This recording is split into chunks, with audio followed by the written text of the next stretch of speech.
صحیح بخاری کتاب بدء الخلق میں یہ حدیث پاک ہے جو حضرت ابو سفیان رضی اللہ تعالیٰ عنہ نے بیان کی کہ میں ہرکل کے دربار میں تھا. یہ ابو سفیان رضی اللہ عنہ نے روایت کیا، صحیح حدیث ہے بخاری شریف سے، کہ میں ہرکل کے دربار میں تھا. ہرکل نے مجھ سے 10 سوال پوچھے حضور صلی اللہ علیہ وسلم کے بارے میں. پتہ چلا کہ بھائی سردار مکہ آیا ہوا ہے تو بلا لیا اندر، اور ابو سفیان سے اس نے انٹرویو کیا. اس نے پوچھا، پہلے سوال کیا کہ نسب کیسا ہے. اس پہ حضرت ابو سفیان نے ہرقل کو، جو اس وقت رومن ایمپرر تھا، یعنی آپ سمجھ لیں کہ اس ٹائم کی جو نصرانی دنیا تھی اس کا سب سے بڑا سربراہ تھا، نے کہا کہ نسب کیسا ہے. تو حضرت ابو سفیان نے کہا کہ نسب عالی ہے. اس پہ ہرقل نے گواہی دی. اس نے کہا کہ ہاں، ہر نبی عالی نسب ہوتا ہے، ہر نبی کا نسب عالی ہوتا ہے. یہ اس نے گواہی دی. پھر اس نے کہا کہ کیا تم میں کسی نے پہلے ایسا دعویٰ کیا تھا نبوت کا؟ تو حضرت ابو سفیان نے کہا نہیں. تو ہرقل نے کہا کہ ہاں، اگر کسی نے ایسا دعویٰ پہلے کیا ہوتا تو میں کہتا کہ یہ نقالی ہے، کہ پریسیڈنٹ پہلے موجود ہے کہ ایسا کرنے والے کو بینیفٹ ملتے ہیں، تو محمد صلی اللہ علیہ وسلم نے اس لیے دعویٰ کر دیا کہ ان کو بھی وہ سارے بینیفٹ ملیں گے. تو چونکہ کسی نے دعویٰ نہیں کیا تو اس لیے اس کا مطلب ہے کہ یہ آرگینک ہے، نقالی نہیں ہے، اوریجنل ہے. تیسرا سوال ہرقل نے کیا کہ کیا ان کے آبا میں کوئی بادشاہ رہا ہے پہلے؟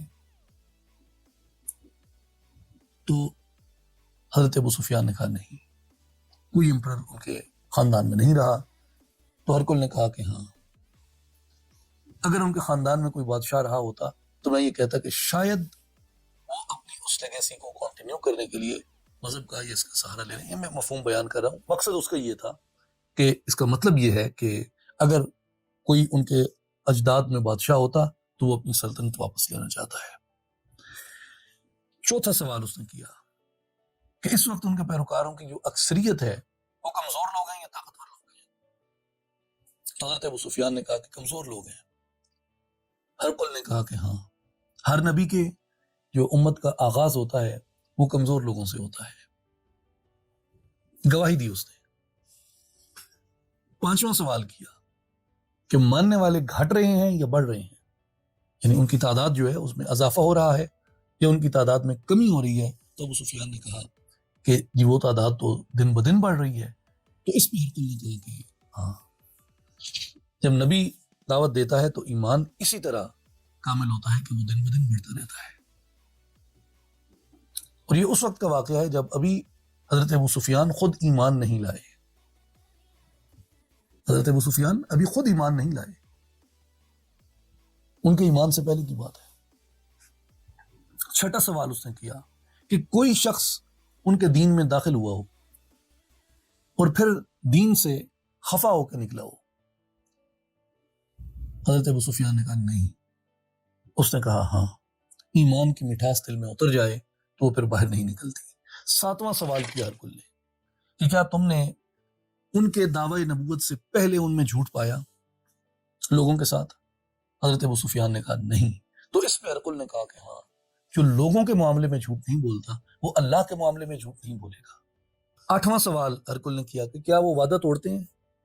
اس پہ ابو سفیان نے کہا کہ نہیں، وہ وعدہ نہیں توڑتے، اور ساتھ اپنا بھی مینشن کیا کہ ہمارا بھی آج کل ایک معاہدہ ان سے چل رہا ہے.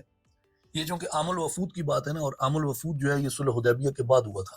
عام الوفود سے مراد جب حضور علیہ الصلوۃ والسلام نے صلح حدیبیہ جب فرما لی تو اس میں مکہ والوں سے معاہدہ تھا، اور اس کے بعد یہ خطوط جو تھے یہ حکمرانوں کو بھیجے گئے تھے، اور ان میں ایک خط ہرقل کے پاس پہنچا تھا، اور اس مکالمے کے بعد وہ خط جو ہے ہرقل کے دربار میں پڑھا گیا تھا. اس لیے اب یہ کانٹیکسٹ ہے کہ ابو سفیان یہاں پہ اپنے معاہدے کی بات کرتے ہیں کہ ہمارا بھی ایک معاہدہ ان سے ہے، دیکھیں وہ کیا کرتے ہیں. تو یہاں ابو سفیان نے اپنا معاہدہ مینشن کیا کہ جی دیکھیں وہ ہمارے ساتھ کیا کرتے ہیں، ویسے وہ وعدہ نہیں توڑتے. تو یہاں ہرقل نے گواہی دی. اس نے کہا ہاں، جو نبی ہوتا ہے وہ وعدہ نہیں توڑتا. نواں سوال یعنی نائنتھ کوسچن اس نے کیا ہرقل نے. اس نے کہا کہ کیا تم نے ان سے جنگ کی تو نتیجہ کیسا رہا؟ تو حضرت ابو سفیان نے کہا کہ جی کبھی ہمارا پلڑا بھاری رہا، کبھی ان کا پلڑا بھاری رہا. تو اس پہ ہرقل نے کہا کہ ہاں انبیاء کا معاملہ ابتدا میں ایسے ہی ہوتا ہے لیکن بالآخر فتح انہی کی ہوتی ہے. یہ ہرقل نے کہا. صحیح بخاری کتاب بدء الخلق. 10واں سوال ہرقل نے کیا کہ وہ تمہیں کس چیز کا حکم دیتے ہیں؟ تو حضرت ابو سفیان نے کہا کہ وہ اللہ کی عبادت کا، اس کے ساتھ کسی کو شریک نہ کرنے کا، نماز کا، سچائی کا، پاک دامنی کا، صلہ رحمی کا حکم دیتے ہیں. تو اس پہ ہرقل نے کہا کہ اگر یہ باتیں سچ ہیں تو یقیناً وہ نبی ہیں اور عنقریب میری اس زمین پہ بھی وہ فاتح ہوگا.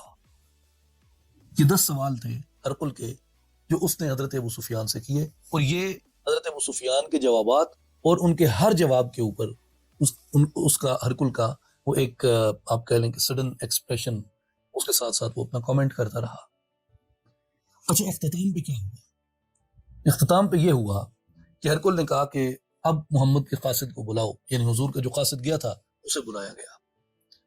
وہ خط پڑھا گیا جو ہرقل کو بھیجا گیا تھا. وہ خط پڑھنے کے بعد ہرقل نے گواہی دی حضور نبی کریم صلی اللہ علیہ وسلم کی رسالت کی کہ لوگوں مان لو اس کو نبی سچا ہے. تو یہاں سے اس کے جو درباری تھے، جو وزیر اور مشیر تھے، وہ بھاگے دروازوں کی طرف، اور ہرقل کو خطرہ ہوا بغاوت کا کہ یہ لوگ نہیں مانیں گے اور ایسا نہ ہو کہ میرا تخت و تاج بھی جائیں نبی ماننے کے چکر میں. تو وہ جسے ہمارے مقامی محاورے میں کہتے ہیں کہ زیادہ گامن سچیار نہ بن، تو اس نے پھر وہ بچانے کے لیے اپنا تخت جو سچ تھا اسے چھپا دیا.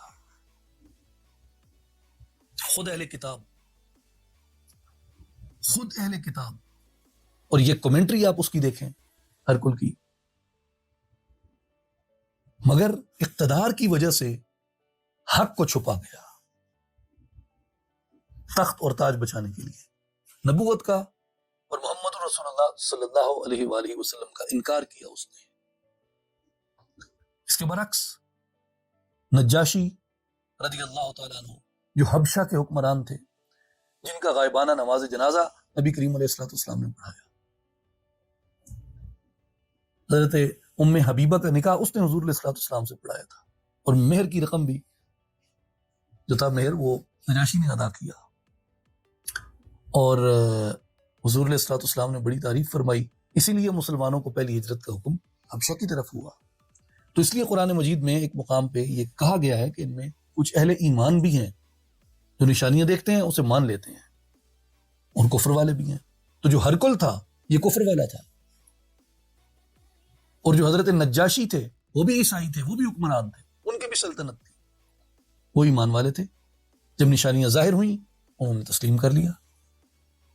ہرقل نے مان لیا، اقرار کیا، بھرے دربار میں کیا، مگر اقتدار کے لیے پھر مکر گیا اور بالآخر وہ ریاست اسے چھوڑنی پڑی.